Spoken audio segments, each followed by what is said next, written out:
Welcome back to another edition of the Educational AD Podcast. We couldn't do these without the incredible support of our sponsors, and we want to start by saying thank you to all of them. First, thanks to our diamond sponsor, Varsity Brands, including BSN, Varsity Spirit, and Herff Jones. Varsity Brands, elevating student experiences in sport, spirit, and achievement. We also want to say thank you to our platinum sponsors, including Ephesus Lighting, innovating a brighter future at every level. Gilman Gear, always a step ahead. Camp Mobile, where leaders communicate better. Hometown Ticketing, simple and easy online ticketing. Vital Signs, bring student achievements to life. And Gipper, sports graphics made incredibly simple. Thanks to all of our great sponsors. Welcome back, everyone, to another episode of the Educational AD Podcast. Our guest today is Jennifer Doede. Jennifer is a certified athletic administrator, and she's the director of athletics at Joliet Central High School in Joliet, Illinois. Welcome to the podcast, Jen. Thanks for having me, Jake. I'm getting my certification as a CAA. I have the test still to take, so I'm almost there. All right, so you're qualified to sit for the exam. That's great. Yeah. Okay, well, you and I were talking a little bit before we came on. It's a busy time, so let's jump right into it. We always like to let our listeners have a chance to get to know our guests. So tell us a little bit about yourself, where you grew up, where you went to school and college, and how your love of athletics led to this career in athletic administration. Thank you. Well, I grew up in the southwest suburbs of Chicago, Tinley Park. Went to Victor J. Andrew High School, where I was a multi-sport athlete, played volleyball and softball. Also spent some time in the athletic training room, loved my time in there. So that actually led me to North Central College in Naperville, Illinois. And I did a double major in athletic training and physical education. I wanted to be a teacher and also work as an athletic trainer at the high school level. When I played volleyball there, my senior year, I tore my ACL. And so my coach, Marcy Thurwachter, kind of asked me if I wanted to be a student coach, and I was like, sure. And I fell in love with coaching. So athletic training kind of got put on the back burner. And when I pursued teaching spots, I also pursued coaching spots as well. So got my first job at Revis High School in Burbank, Illinois. Go Rams. Then I had the opportunity to come back to Andrew High School and be a PE teacher, health teacher, and volleyball coach there. So I took the opportunity to come back to my alma mater. About 7 years in, the division chair for PE Health and Driver's Ed retired. So I applied and moved up into administration, and kind of spent 10 years there and was ready for the next challenge. And I loved athletics. I still love athletics, obviously, and started pursuing athletic director positions, and am fortunate enough to land at a great high school, Joliet Central High School, home of the Steelmen. And I've been there since 2019. So I'm entering my second year. So I'm kind of not new to the administration side of everything, but I am definitely new to athletics and just trying to get through everything like everybody else. Oh yeah, no, I appreciate you sharing. That's interesting. Your background and interest with athletic training. Trainers play such an important role, in our schools. And, I'm old enough that, when I was an undergrad, we actually had those classes on athletic training. And, a lot of times that trainer's not there and, hey, you got to tape an ankle or you got to do something. So I'm sure that experience that you had, very valuable as an athletic director. Yes, definitely. And every once in a while, I jump into the athletic training room and do a time taping event with the students and the athletic training staff. I still got it. I'm a little slower than I once was, but I can hold my own. But we may be slower, but we don't have those wrinkles. Okay. Right. It's got to be smooth. Yeah. Boy, I remember those days.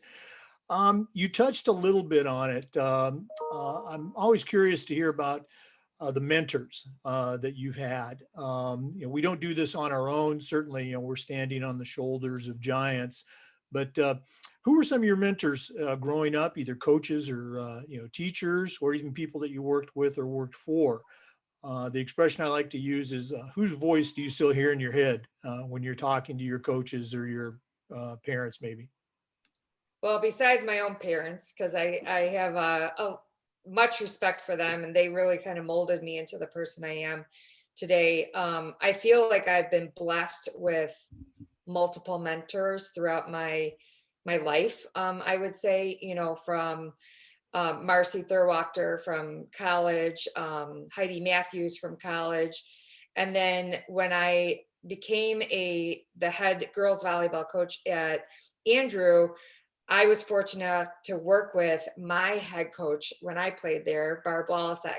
So I was able to kind of lean on her for a lot of guidance and advice with stuff. And I know she was one of my biggest fans and helped me through so much. And then Rich Piacek was my athletic director when I was at Andrew. So he was another mentor of mine. And then just as you grow and as you connect with more people, you learn so much from everybody. And so I've learned so much from Missy Mason. She was an assistant athletic director at Stagg High School. She recently retired, but she really kind of helped me through the years where I was interviewing. I wasn't necessarily getting any positions, but she kind of helped me kind of see different sides of it and what athletics is about, and how I can kind of change my mindset with some stuff. So I feel like I'm always constantly learning from people, even as a coach. Like,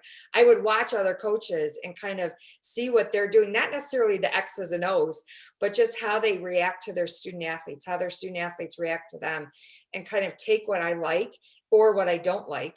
Because let's be honest, there's some people who are not very good with how they react and everything. So I kind of learned from that throughout my years and formed my own. I don't think you can copy anybody necessarily. I think you have to become your own person, but you can definitely grow and learn from very different people.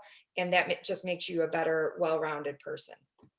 Oh, no, absolutely. I heard an AD friend of mine mention, talking about tools and toolboxes. He said, you can have the tool, but you might not use that tool quite the same way.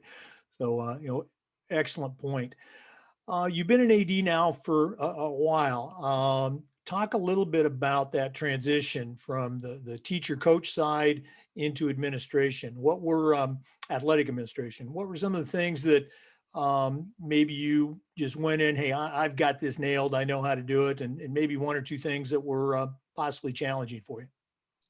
I think right off the bat, I know that my colleagues at Joliet Central, some of them had mentioned to me within the first couple of months, they're like, you're very relaxed with stuff. Like, stuff doesn't bother you. And I said, well, when you've been an administrator for 10 years, you've kind of learned how to react to stuff or not react, and how to handle things.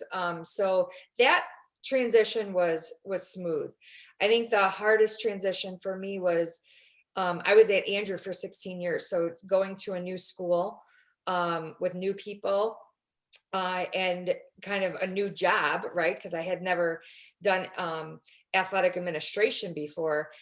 That part was kind of challenging, and just learning the different nuances that a new school plays, and learning the people for sure, and our student athletes. And that was kind of probably one of the more challenging things. And then knowing where stuff was like that was hard, right? I mean, I'm like, where's the locker rooms at? And all of our locker rooms, some of our locker rooms are underneath. So I'm like, I don't even know how to get there. So some of that stuff was definitely challenging, but I feel like I have a good core group of people I can lean on, both other administrators and athletic administrators in our conference.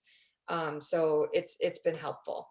No, that's so true. I actually have a new position at our school this year. I'm still within the athletic department, but we have a new AED, if you will. And, those simple things like, hey, where's the keys to, this door? Or, how do you turn on the PA system? And they're normal questions, but hey, until you do it, you don't know. Um, One of the things that we try to do with our podcast is pass on this idea of best practices. So again, you've been an AD for a while. What's one or two things that you feel that your coaches and your athletic department just really do a great job? Like, hey, we're the best in the state or best in the country at this, or maybe something that you've seen at another school that you'd like to borrow. What's the best practice you can share? I just said this to our head coaches the other week. I think they do a phenomenal job of putting our student athletes first. It is not about wins and losses.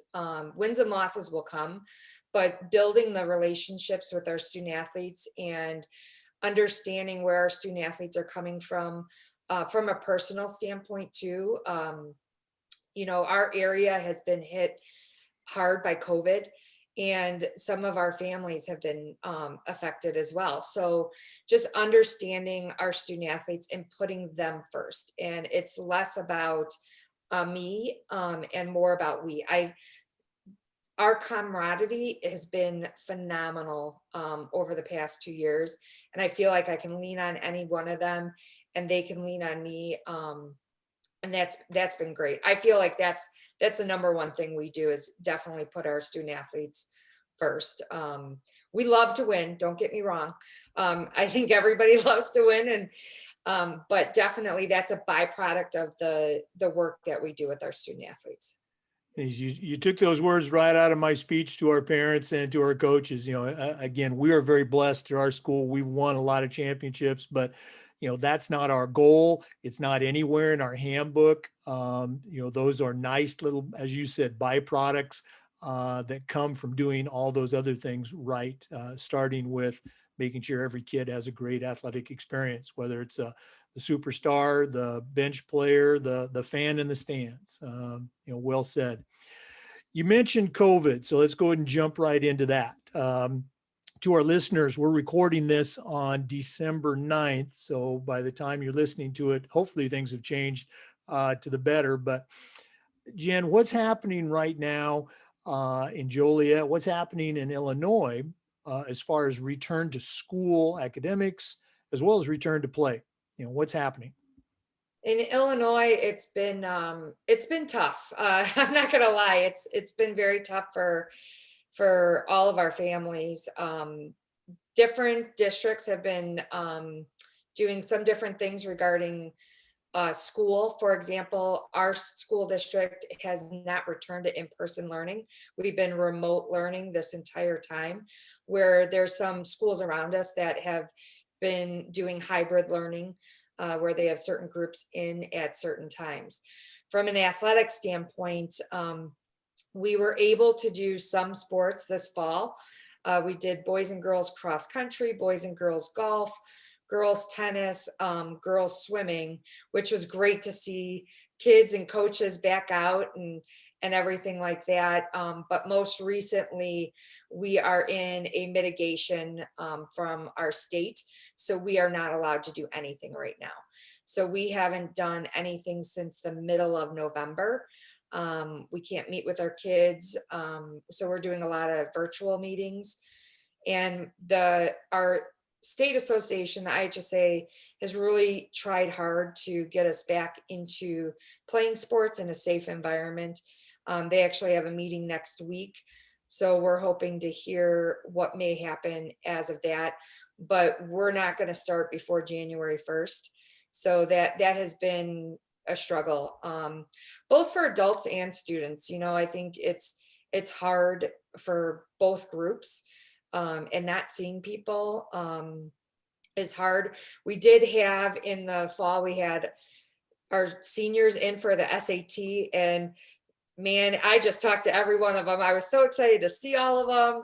And even though it was, with masks and 6 feet apart, it was just great to see them. So seeing our gym dark and empty right now is definitely tough. So I'm hoping that within the next month we'll be able to get back, because it is important for our coaches, our student athletes, not just from a physical standpoint, but from a social and emotional standpoint as well. How has your state association, your athletic director association, and your state activities association, been responding? Are they, actively trying to, get the kids out there, or is it just resignation? This is what we got. They have been actively trying to get our kids out there. They've been really trying hard to work with our Department of Public Health and the governor's office on what is best for our student athletes in a safe environment. Both parties have not agreed. So that's where part of it has proven difficulty. And unfortunately, it's the kids that lose when we can't get two groups together. But I feel like they have advocated for our student athletes and our programs, both athletic and activity wise, wholeheartedly. And it's a shame that we haven't been able to do anything. But I'm hopeful that we'll turn the corner soon and get our student athletes back and our kids back into a somewhat normal environment. Oh, yeah, absolutely. Have you, you might not have this information, but have you heard, within your community, your kids, your coaches, your families, have there been outbreaks? Have there been, quarantines and isolations? How's that going as far as your school population? In our school, like, we haven't had any kids in the building because we've been remote learning this whole time. We've had cases within our community. Our positivity rate in our area is much higher than other areas. So that is part of the reason our district has to be a little more cautious when it comes to both academics and athletics. We want to make sure that it's safe for everyone. In the fall, when we were doing some of our athletic sports, our students were so great with us regarding wearing masks, staying 6 feet apart, and being honest with their symptoms. If they didn't feel good, they didn't come that day, much more than they probably would have been in the past, right? Normally in the past, you just kind of suck it up and you go, right? But not now. They're really cautious, and they've been very open with us if they have been exposed to someone, so that we can effectively communicate to others then. So, but definitely our area has been hit, and our side of Joliet seems like it's been hit a little harder than the west side of Joliet. So we're just trying to make sure everybody is safe and provide opportunities for our student athletes. All right. Well, again, all the best moving forward with that. Jennifer, another question we've been asking our ADs has to do with this idea of, social awareness, social justice. And the question has been this, what are some things that we can do as athletic administrators better? How can we do a better job in this area?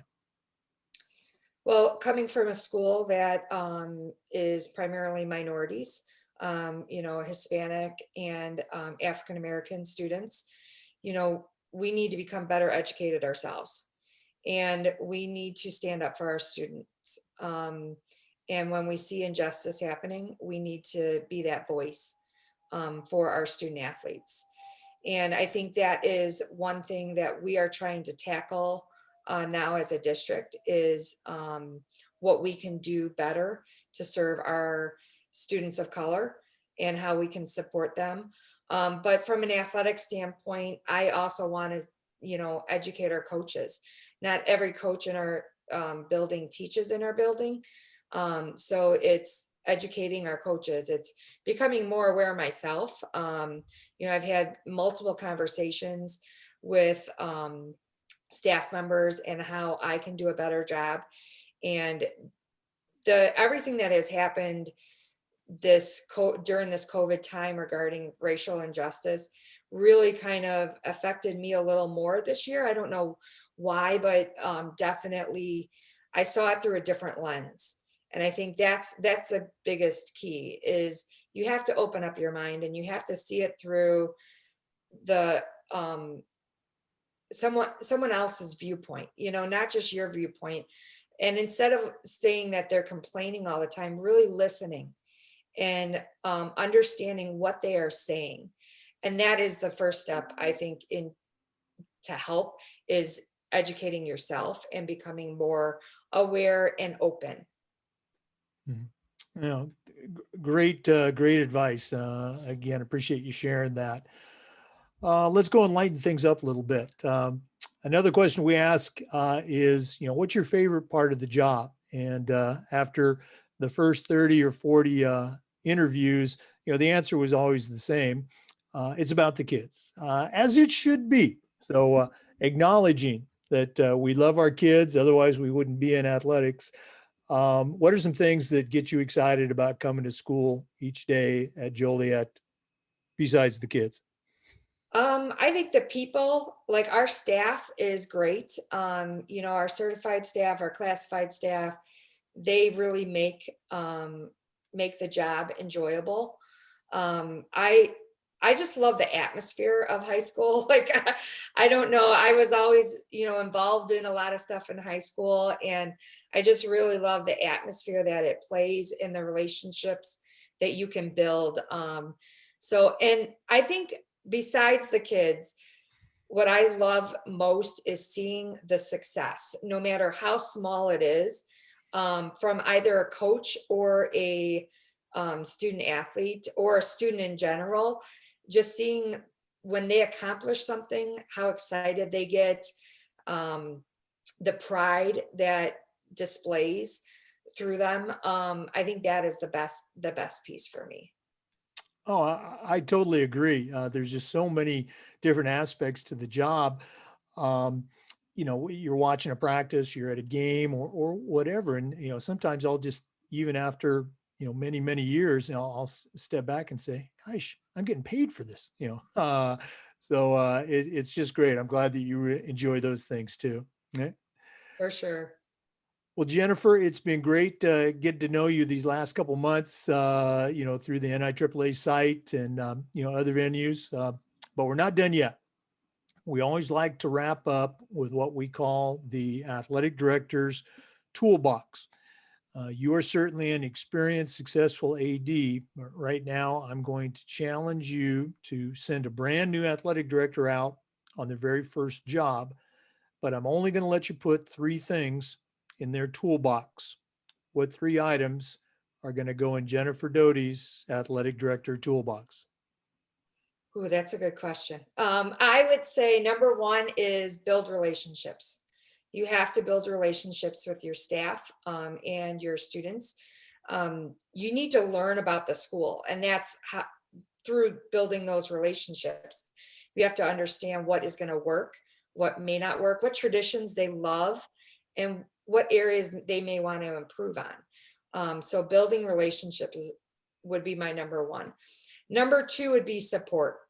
You need to support your coaches and your student athletes, and that may be by being visible at certain things. There's always two events that I will move heaven and earth to get to, and that is senior nights and any postseason play. I want to be able to support my coaches, and I want to be able to support our student athletes in those 2 arenas. So support is huge. And sometimes it's just through social media. They love shout outs on social media. So anytime you can provide support to them through that arena, that is great. And then my third one would be to breathe. You don't have to accomplish everything in your first year. Maybe take 1 or 2 items that you want to accomplish and focus on those, but you don't have to do 25 years of work within your first year. So take a breath.